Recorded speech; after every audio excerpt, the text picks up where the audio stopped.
ಶ್ರೀ ಗಣಪತಿ ಶಾರದಾ ಗುರುಭ್ಯೋ ನಮಃ.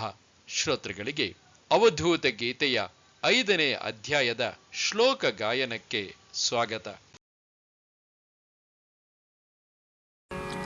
ಓಂ ಇತಿ ಗದಿತಂ ಗಗನ ಸಮಂ ತತ್ ನ ಪರಾಪರಸಾರ ವಿಚಾರ ಇತಿ ಅವಿಲಾಸ ವಿಲಾಸ ನಿರಾಕರಣಂ ಕಥಮಕ್ಷರ ಬಿಂದು ಸಮುಚ್ಚರಣಂ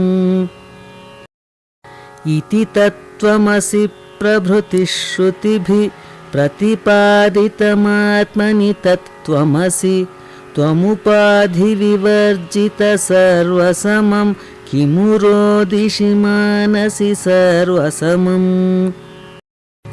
ಅಧ ಊರ್ಧ್ವ ವಿವರ್ಜಿತ ಸರ್ವಸಮಂ ಬಹಿರಂಗರವರ್ಜಿತ ಸರ್ವಸಮಂ ಯದಿ ಚೈಕ ವಿವರ್ಜಿತ ಸರ್ವಸಮಂ ಕಿಮು ರೋದಿಷಿ ಮಾನಸಿ ಸರ್ವಸಮಂ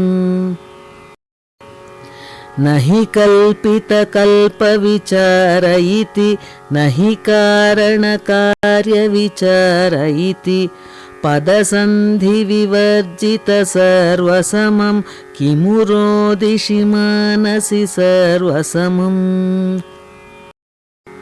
ನಹಿ ಬೋಧ ವಿಬೋಧ ಸಮಾಧಿರಿತಿ ನಹಿ ದೇಶ ವಿದೇಶ ಸಮಾಧಿರಿತಿ ನಹಿ ಕಾಲ ವಿಕಾಲ ಸಮಾಧಿರಿತಿ ಕಿಮು ರೋದಿಷಿ ಮಾನಸಿ ಸರ್ವಸಮಂ ನಹಿ ಕುಂಭ ನಭೋ ನಹಿ ಕುಂಭ ಇತಿ ನಹಿ ಜೀವನ ಪುರ್ನಹಿ ಜೀವ ಇತಿ ನಹಿ ಕಾರಣ ಕಾರ್ಯ ವಿಭಾಗ ಇತಿ ಕಿಮು ರೋದಿಷಿ ಮಾನಸಿ ಸರ್ವಸಮಂ ಇಹ ಸರ್ವ ನಿರಂತರ ಮೋಕ್ಷ ಪದಂ ಲಘು ದೀರ್ಘ ವಿಚಾರ ವಿಹೀನ ಇತಿ ನಹಿ ವರ್ತುಲ ಕೋಣ ವಿಭಾಗ ಇತಿ ಕಿಮು ರೋದಿಷಿ ಮಾನಸಿ ಸರ್ವಸಮಂ ಇಹ ಶೂನ್ಯ ವಿಶೂನ್ಯ ವಿಹೀನ ಇತಿ ಇಹ ಶುದ್ಧ ವಿಶುದ್ಧ ವಿಹೀನ ಇತಿ ಇಹ ಸರ್ವ ವಿಸರ್ವ ವಿಹೀನ ಇತಿ ಕಿಮು ರೋದಿಷಿ ಮಾನಸಿ ಸರ್ವಸಮಂ ನಹಿ ಭಿನ್ನ ವಿಭಿನ್ನ ವಿಚಾರ ಇತಿ ಬಹಿರಂತರ ಸಂಧಿ ವಿಚಾರ ಇತಿ ಅರಿಮಿತ್ರ ವಿವರ್ಜಿತ ಸರ್ವಸಮಂ ಕಿಮು ರೋದಿಷಿ ಮಾನಸಿ ಸರ್ವಸಮಂ ನಹಿ ಶಿಷ್ಯ ವಿಶಿಷ್ಯ ಸ್ವರೂಪ ಇತಿ ನ ಚರಾಚರ ಭೇದ ವಿಚಾರ ಇತಿ ಇಹ ಸರ್ವ ನಿರಂತರ ಮೋಕ್ಷ ಪದಂ ಕಿಮು ರೋದಿಷಿ ಮಾನಸಿ ಸರ್ವಸಮಂ ನನು ರೂಪ ವಿರೂಪ ವಿಹೀನ ಇತಿ ನನು ಭಿನ್ನ ವಿಭಿನ್ನ ವಿಹೀನ ಇತಿ ನನು ಸರ್ಗ ವಿಸರ್ಗ ವಿಹೀನ ಇತಿ ಕಿಮು ರೋದಿಷಿ ಮಾನಸಿ ಸರ್ವಸಮಂ ನ ಗುಣಾಗುಣ ಪಾಶ ನಿಬಂಧ ಇತಿ ಮೃತ ಜೀವನ ಕರ್ಮ ಕರೋಮಿ ಕಥಂ ಇತಿ ಶುದ್ಧ ನಿರಂಜನ ಸರ್ವಸಮಂ ಕಿಮು ರೋದಿಷಿ ಮಾನಸಿ ಸರ್ವಸಮಂ ಇಹ ಭಾವ ವಿಭಾವ ವಿಹೀನ ಇತಿ ಇಹ ಕಾಮ ವಿಕಾಮ ವಿಹೀನ ಇತಿ ಇಹ ಬೋಧತಮಂ ಖಲು ಮೋಕ್ಷ ಸಮಂ ಕಿಮು ರೋದಿಷಿ ಮಾನಸಿ ಸರ್ವಸಮಂ ಇಹ ತತ್ವ ನಿರಂತರ ತತ್ವಮಿತಿ ನಹಿ ಸಂಧಿ ವಿಸಂಧಿ ವಿಹೀನ ಇತಿ ಯದಿ ಸರ್ವ ವಿವರ್ಜಿತ ಸರ್ವಸಮಂ ಕಿಮು ರೋದಿಷಿ ಮಾನಸಿ ಸರ್ವಸಮಂ ಅನಿಕೇತ ಕುಟಿ ಪರಿವಾರ ಸಮಂ ಇಹ ಸಂಗ ವಿಸಂಗ ವಿಹೀನ ಪರಂ ಇಹ ಬೋಧ ವಿಬೋಧ ವಿಹೀನ ಪರಂ ಕಿಮು ರೋದಿಷಿ ಮಾನಸಿ ಸರ್ವಸಮಂ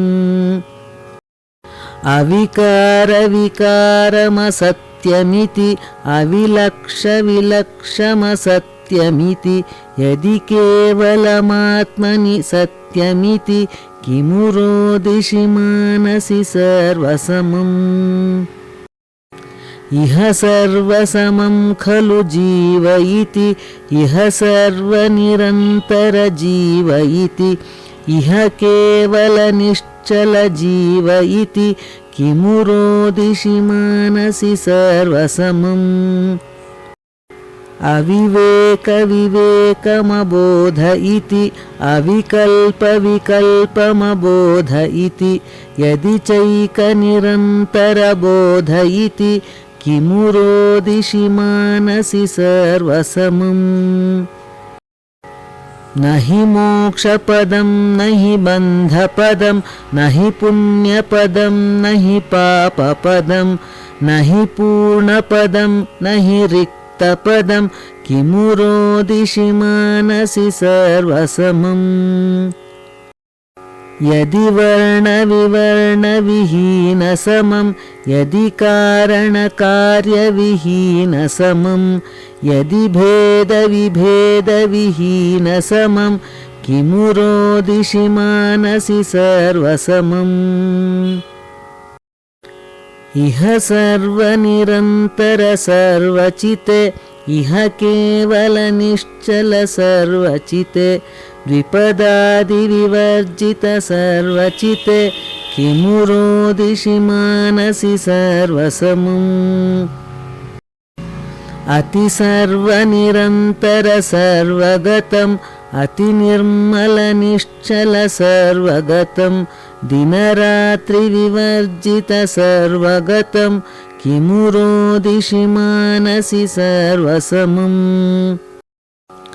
न हि बन्धविबन्धसमागमनं न हि योगवियोगसमागमनं न हि तर्कवितर्कसमागमनं किमु रोदिषि मानसि सर्वसमम्।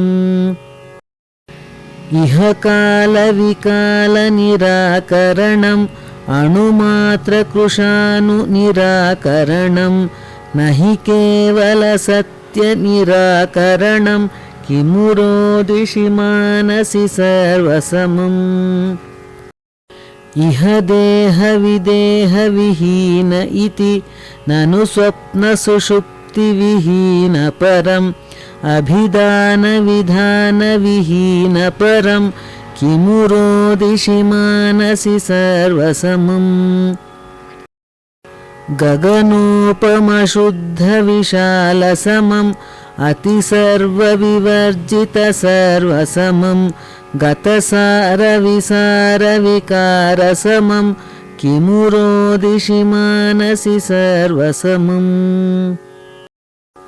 इह धर्मविधर्मविरागतरम् इह वस्तुविवस्तुविरागतरम् इह कामविकामविरागतरं किमु रोदिषि मानसि सर्वसमम्। सुखदुःखविवर्जितसर्वसमम् इह शोकविशोकविहीनपरं गुरुशिष्यविवर्जिततत्त्वपरं किमु रोदिषि मानसि सर्वसमम्। न किलाङ्कुरसारविसार इति न चलाचलसाम्यविसाम्य इति अविचारविचारविहीनमिति किमु रोदिषि मानसि सर्वसमम्। इह सारसमुच्चयसारमिति कथितं निजभावविभेद इति विषयेकरणत्वमसत्यमिति किमु रोदिषि मानसि सर्वसमम्। बहुधा श्रुतयः प्रवदन्ति यतो वियदादिरिदं मृगतो यसमं यदि चैकनिरन्तरसर्वसमं किमु रोदिषि मानसि सर्वसमम्। विन्दति विन्दति नहि नहि यत्र छन्दो लक्षणं नहि नहि तत्र ಸಮರಸಮಗ್ನೋ ಭಾವಿತಪೂತಃ ಪ್ರಲಪತಿ ತತ್ವಂ ಪರಮವಧೂತಃ. ನಮಸ್ತೆ ಶಾರದೆ ದೇವಿ ಕಾಶ್ಮೀರ ಪುರವಾಸಿನಿ ತ್ವಾಮಹಂ ಪ್ರಾರ್ಥಯೇ ನಿತ್ಯಂ ವಿದ್ಯಾದಾನಂಚ ದೇಹಿಮೆ. ನಮಸ್ಕಾರ.